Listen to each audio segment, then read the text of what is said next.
And once again, we do want to welcome you back. This is the Conservative Commandos radio show with Sharon Angle and yours truly, Rick Trader. And we are coming to you from the My Pillow Studios, the My Store Studios of our very own AUN TV network. And Sharon, our next guest is with us, and please make that introduction. It's my pleasure to introduce Lee Schalk, who is Vice President of Policy at the American Legislative Exchange Council, ALEC. He also helps lead the Tax and Fiscal Policy Task Force and Center for State Fiscal Reforms, where he works with lawmakers and members of the private sector to pursue fiscal policy solutions. He comes to ALEC from DC Public Affairs firm, where he crafted issue advocacy campaigns on behalf of nonprofit and private sector clients. Lee previously served as an ALEC member during his time as State Affairs Manager at National Taxpayers Union. He also worked for former U.S. Speaker of the House Newt Gingrich in the Center for Health Transformation, Promotion, Market-Based Healthcare Reform. Lee, welcome to the Conservative Commandos radio show.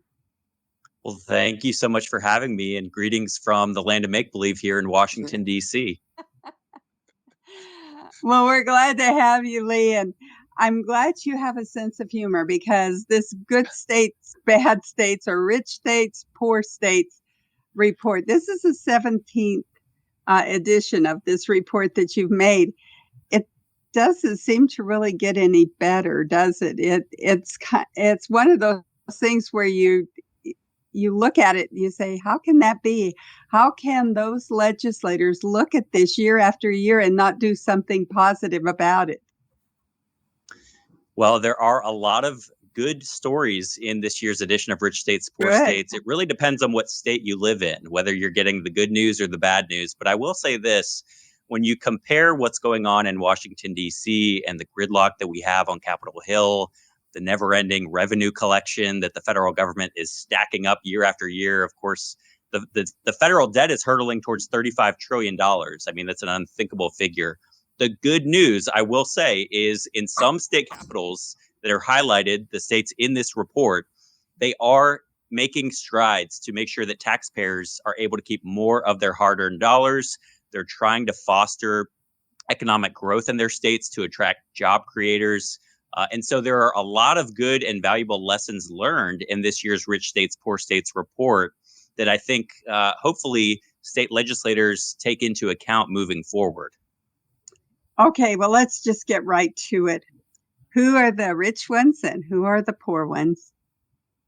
Yeah, so this year, again, for the 17th year in a row, Utah, the Beehive State, comes in at number one for economic outlook. They're followed in the report by Idaho, Arizona, North Carolina, and Indiana. Those are our top 5 states for economic outlook this year. I'll throw in a bonus for you. At number 6 is the Lone Star State of Texas. Now, I mentioned Texas because they jumped 7 spots in the rankings this year. They were at 13th in the nation last year in our report, but they moved up to the top 10, their best ever ranking at number 6. And that's due to an $18 billion property tax cut, a net tax cut of $18 billion, largest in state history last year. Really helped them improve in their rankings. Now, for the bad news, some of the usual suspects. This may not surprise you. The bottom 5, starting at number 46, New Jersey, California at 47, followed by Illinois at 48, Vermont at 49th, and New York at 50th. Now, New York has been 50th in our report for 15 of the 17 editions of Rich States, Poor States. Their best ever ranking was 49th in the nation. And so not a lot of great news for the Empire State this year. And again, I think the biggest theme for this report, and the other thing that we track, is how taxpayers vote with their feet across state lines in favor of good economic policy and opportunity. And so we can chat a little bit about those migration numbers today.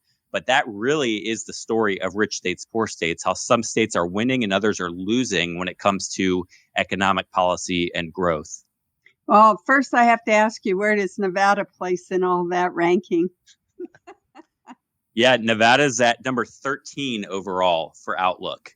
And I think that can partially be attributed to The lack of the state income tax, one of 9 states, as we know, that doesn't levy a personal income tax. And so that obviously is a boost for the state of Nevada, but 13th overall for your state. Just a personal question. I just wanted to know. We think about these tax cuts that Texas did in order to bring them up from 13 to 6.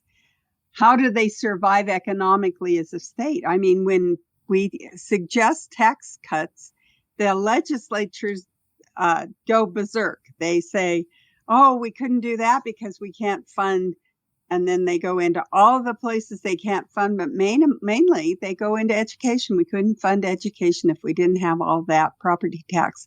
So what was the magic that Texas worked? How are they able to survive?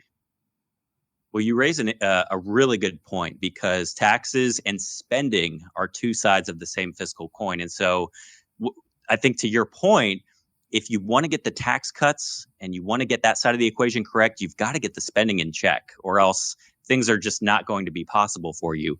I will say that Texas is also growing. I mentioned how taxpayers are voting with their feet. Over the last 10 years, we've listed this in our report, but Texas has netted 1.4 million new residents. And so there is a lot of growth happening in Texas. A lot of companies are relocating there. And so there's a lot of new revenue coming into the state. And thankfully, all of that has kind of worked together to make this property tax cut possible. Of course, Texas being another one of the 9 states that does not levy a personal income tax. And so there's a lot going for it there in the Lone Star State. And I think you see, really, the proof is in the pudding with these results. All right. Now we're into the migration. Where did all those new Texans come from? Yeah, I think you can look at the state of California, really is almost like the polar opposite of Texas when you talk about those out-migration numbers. I mean, even the Los Angeles Times is using the term the California exodus. They're acknowledging it. They may not want to say or attribute it to the high tax policies, the high minimum wage, the lack of worker freedoms. There's no right to work law or anything even close to it in California. But there truly is a California exodus. I mean, in the last congressional reapportionment with the census, California lost a seat in Congress for the very first time ever in the state history, and that's since 1850. I think, we'll see that trend continue. And it's not just Texas that's welcoming Californians, but it's even states like Oregon, a state like Oregon that doesn't really have great economic policies. They don't score that well in rich states, poor states, but relatively speaking, it's a haven for many Californians that are fleeing. And then you also see, all the Western states, really, Idaho, Montana, Wyoming. There are a lot of ex-Californians. We see a similar trend over here on the East Coast. New York is really bleeding residents and businesses, high-income individuals, and they're just headed down that 95 corridor. They're making their way to Florida, but the Southeast region is incredibly competitive when you talk about tax policy. You've got Tennessee with no income tax. North Carolina has really made strides in the past decade to flatten and lower their rates. And so it's really an incredible region. We could talk about Georgia as well. But I think you see very similar patterns, whether it's where folks are fleeing from New York and also from California. And we know that they're going to the low tax states. Well, we've felt this for years in Nevada. Of course, we're close. We share that border. And so when Californians get going, they go to Nevada. We have a little saying, don't Californicate Nevada, which means don't bring your stupid laws here and try to make us California light. But what is kind of interesting to me is that they're not fleeing to number one, to Utah. Why not? Well, there are a lot of people headed to Utah. I mean, the state has really grown.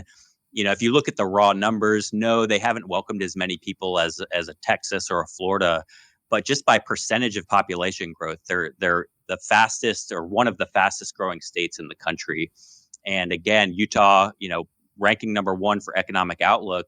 They've done it. They do so well in so many different areas of economic policy. I mean, they've moved over the past 17 years to a flat tax on income.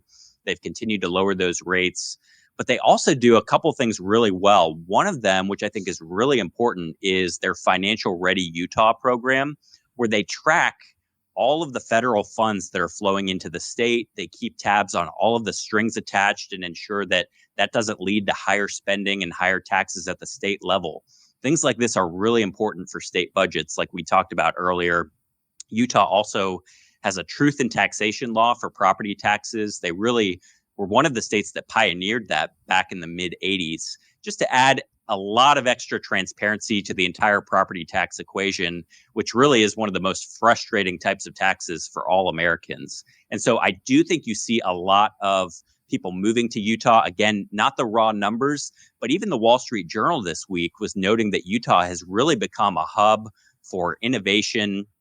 And so they're really firing on all cylinders there in the state of Utah. And we've got a lot of great friends and allies here at ALEC, from Senate President Stuart Adams, who's our former national chairman. They really put a lot of stock in these rich states, poor states rankings. And it's not surprising that, having seen them put in the work, why they've remained at the top. Well, it seems like the Mountain West states are all of them at the top. It's you named Idaho, and I believe Wyoming was another one. Tell me, what do these good states all have in common when it comes to their government, and what do the poor states have in common when it comes to their government? Do we see a major party in charge, or what seems to be the common link between richness and poorness? Well, first off, I think elected officials should have the mindset that we want to make sure that we're putting more dollars back in our taxpayers, our constituents' wallets. I mean, it's really their money to begin with. And you'll hear me harp a lot on income taxes. All types of taxes have consequences and an impact on economic growth. But with our years of research in doing this report, we found that the income tax at the state level, both on businesses and individuals, can really hamper economic opportunity. And so I think what you find when you examine the top 10 states and some that are just outside the top 10 is that a lot of these states have flat income tax structures, flat corporate income tax structures, or they're one of the 9 states that I referenced that don't have a personal income tax at all. This has been really a huge trend that we've seen pick up over the last 3 years. In the last few legislative sessions, I mean, going back to 2022, we've seen over 25 states cut their income taxes, lower rates. And, in 2022, we saw something that we dubbed the state flat tax revolution. 5 states switched their entire income tax structure from a progressive structure to a flat tax. And we believe that that matters as well. And so I think it comes down to the mindset of the elected officials. It does take a lot of bold leadership, but it's important to provide that contrast to what Washington, D.C. is doing in their approach, because as you all know, we're not getting that relief that we need from Washington, D.C. We're taxed enough. I like to say Washington is taxing more than its fair share. But thankfully, in the 50 laboratories of democracy out in the states, we can see states that are getting it right. And when states get it right, it's the American people that win. Absolutely correct. Well, it's our time to win. We're going to go to a break when we're going to visit with our sponsor for a few minutes. We are coming to you from the Conservative Commandos Radio Network studios and around the world on the internet with TalkStream Live, iHeartRadio, TuneIn, NetTalk America, and AM FM 24/7. I'm Sharon Engel here with my co-host, Rick Trader. We've been talking with our special guest, Lee Schalk, who is Vice President of Policy at the American Legislative Exchange Council, ALEC. We've been talking about their 17th edition of a publication called Rich States, Poor States. We'll be right back.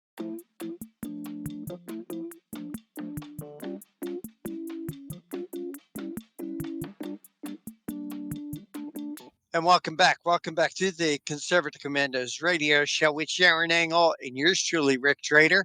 As a reminder, don't go anywhere. Stay with the AUN TV network for shows like The Stone Zone with Roger Stone, Danessa Sousa's podcast, Washington Watch with Tony Perkins, The Joe Messina Show, American Political Zone, James O'Keefe Media, Colonel Allen West, Steadfast and Loyal, all right here with the Conservative Commandos on the AUN TV network. Our guest this segment is Lee Schalk. He's a Vice President of Policy at the American Legislative Exchange Council, ALEC, and we're discussing rich states, poor states. Hey, Lee, thank you for holding through that break. We really do appreciate your time. Lee, 17th year that you've put out this edition of Rich States, Poor States. Are you seeing a divide between the richer states or a chasm? Is the chasm between the rich states and the poor states getting deeper? I think we do see that with a number of states. I talked on the previous segment a lot about New York and California. Unfortunately, those states are seeming to double down on their bad policies. And California, unfortunately, when you look at the outmigration and how they are leaning into those high tax policies, raising the minimum wage, they have dug themselves in an incredible budget deficit. The state is in a $73 billion hole right now. New York isn't looking much better. But I will say the good news, and if you go to richstatespoorstates.org, you can see the data going back all 17 years. You can see where every state stacks up in each of our 15 variables. But we've had some incredible success stories. North Carolina is a great one. They're at number 4 for economic outlook this year. But about a decade ago, they were in the middle of the pack. They were at 26th overall. And the state of North Carolina, at that time in 2013, they had a major tax reform package, lowered and flattened income tax rates. And, fast forward to today, they've also done things like expand education freedom. They've really shored up their rainy day fund, and they've welcomed hundreds of thousands of new residents to the state. North Carolina has become a destination for businesses. And, at the same time, like I said, expanding education freedom, they've also gotten the budget and the spending side right in many cases. They've been able to give teachers raises. And so North Carolina, I would say, is a great example of a success story in rich states, poor states. And this is something that the authors of the report, which I should give them a big shout out, this report is put together by former Reagan economic policy advisor, Dr. Arthur Laffer, really the father of supply side economics, as well as Stephen Moore, one of the foremost economic experts in the country, and ALEC's own chief economist, Jonathan Williams. But that's something that we just love to highlight every year, is not just the winners and losers, but also kind of the big movers and shakers, because there are a lot of success stories that can be gleaned from the report. Why don't these loser states, they just don't seem to get it? And let me tell you, I live in a state where we have a governor, Phil Murphy, who said that California is his model. California is his model. But when you look at the mess that California is right now, their liberal policies are driving it to the brink of bankruptcy. It seems like there's no brakes on this truck that's racing out of control. It makes you wonder how much more they can sustain this fiscal trajectory that they're on. I mean, California is no state that anyone should want to emulate. And New Jersey, again, I mean, you've got some of the highest tax rates in the country. And of course, you're seeing people leave the state in droves. I mean, over 500,000 that have left the state since 2013, according to the latest figures that we have in our report. I mean, that has a huge impact on your tax revenue, on your budget, and what you're able to accomplish as a state. Unfortunately, I think that a lot of these blue states like New Jersey, they're very dependent on the federal government. I mean, if you go back to the COVID-19 pandemic, who were the governors that were lining up to say, hey, we need these COVID funds flowing in from the federal government. We need to keep our states afloat. And too many times the federal government answers that call. And unfortunately, that puts these states, it keeps them addicted to those federal tax dollars, which really are all of our tax dollars. Now, as I mentioned, California, they were another state that was pleading for that money. Everyone was kind of high on the hog with their surpluses. But fast forward a couple of years, and these states are back with huge budget holes. And it just proves that they aren't getting the spending side of the equation correct. They're not responsibly stewarding our tax dollars. And it's unfortunate, but I think that this can only go on for so long as folks continue to leave states like New Jersey, where you're located, and also places like New York and California. I mean, New York obviously has going for it, Manhattan, the financial center of the world, but you know, they're really kneecapping themselves when it comes to policy. They could do so much more. Same with California, Silicon Valley. Um, these are economic engines that really should be unleashed, and due to bad policies, they're really hampering themselves. Leah has in your press release the report evaluates 15 economic policy variables to determine economic outlook ranking for each state. Could you talk about those 15 economic policy variables? Yeah, I'd love to give you some highlights there. And as I mentioned, the first ones you'll see if you click on any state on richstatespoorstates.org, you'll see the three variables related to the income tax. So you've got your top marginal personal income tax rate, followed by your top marginal corporate income tax rate, and then income tax progressivity. But some of the other 15 variables, and these are equally weighted, by the way, but some of the other highlights I would point out, we've got property tax burdens. We also have variables that look at the number of government employees in the state per 10,000 population. So how big is the government workforce? What are the right to work laws status? Are you a right to work? Are you a right to work state or not? Do you levy any sort of death taxes like estate taxes?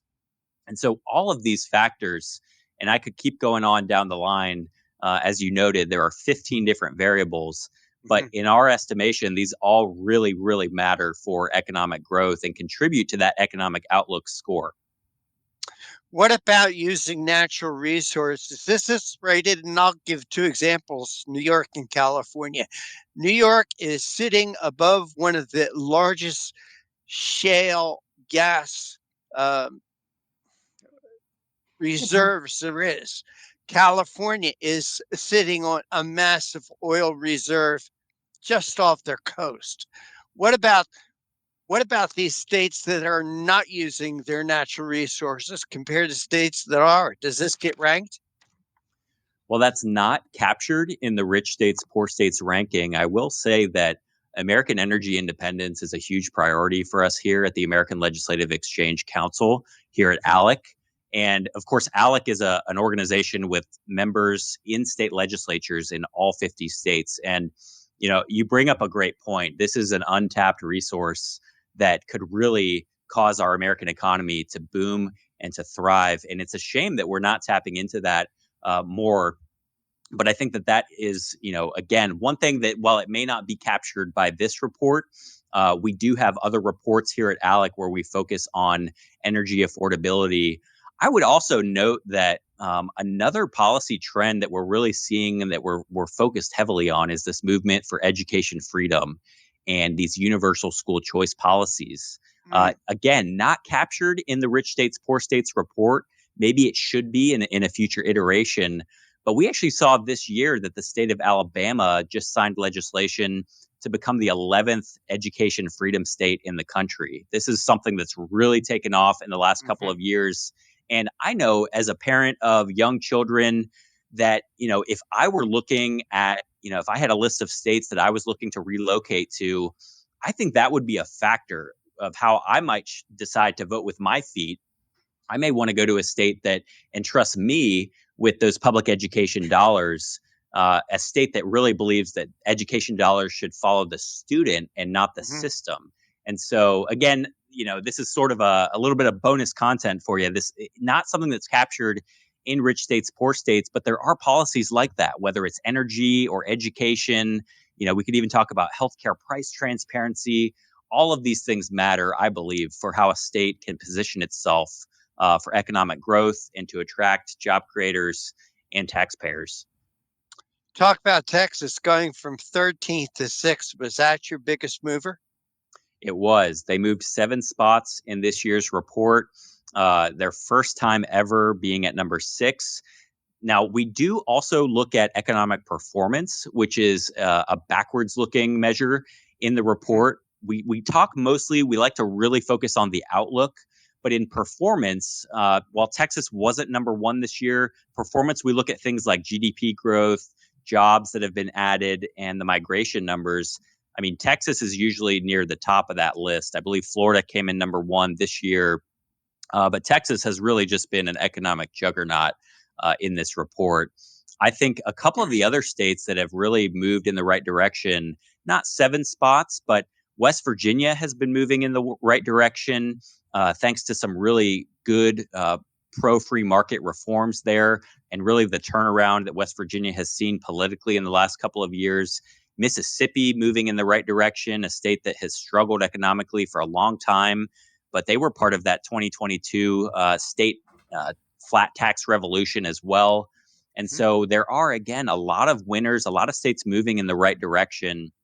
And it's really heartening to see. Idaho is another one, moved up a couple spots to number 2 this year. You know, the gem state, again, one of the flat tax states of 2022. And they really, they've demonstrated a commitment to ensuring that folks can keep more of their hard-earned paychecks. Georgia is another great example, another flat tax state, largest tax cut in state history in 2022. And they've tried to continue that work this year by sending another tax cut to the governor's desk. I had to smile a little bit, Lee, and I'll tell you why. Because in my travels, and I've done a bit of traveling, seems to me the friendliest people that I've come across are people in North Carolina, Georgia, and Texas. Why I'm in New Jersey, that's another story. But hey, Lee, tell us a little bit more about ALEC and what you guys do and your mission. Well, we travel the country as well, and it's great to get out there in state capitals. I was recently out in the capitals of Wyoming and South Dakota, and I gotta say, it's nice to be in a capital where the income tax is a foreign concept. But we don't just go to the red states; we go everywhere. We're headed to Albany, New York next week. We've got to bring the bad news sometimes and talk about ideas for reform. But as I mentioned, ALEC is a 50-state organization. We've got public sector members, state legislators across the country that are all dedicated to our core principles of limited government, free markets, and federalism. And what's unique about the organization is we also bring together the private sector perspective as well. And we're really known also for our model policy. You can find a library of probably 1,000 pieces of model policy on the ALEC website across just all different issue areas, from taxes, education, energy, healthcare, and more. And so it really is a hub for innovative ideas, policy solutions, again, just built around those core principles that we believe can benefit all Americans. And for